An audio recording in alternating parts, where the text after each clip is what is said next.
सहाबी बड़ा प्यार से आया तो कहते या सैयदी या रसूलल्लाह, मेरा दिल करता है मैं तुझे सजदा करूं,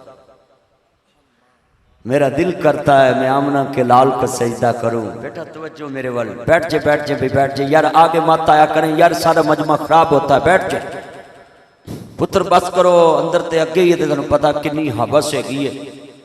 बेटा बैठ जा पुत्र, बैठ जा नीचे बैठ जा। आज कितने बैठे हैं, बोलो भी प्यार होता है ना। कहने लगा या रसूल अल्लाह मेरा दिल करता है मैं आपको सजदा करूं। तो हजूर ने कहा जिस चीज को तेरा दिल करता है कि मैं मुस्तफा का सजदा करूं, इसी चीज को तो रोकने के लिए मैंने तैफ में पत्थर खाए थे।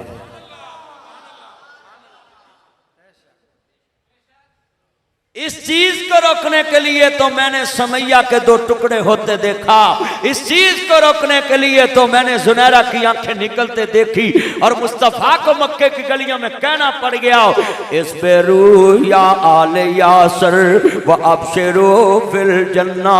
ओ आले यासर वो दुखां ते सबर करे आजे, मैं मुहम्मद जन्नत दियां बशारतां देना।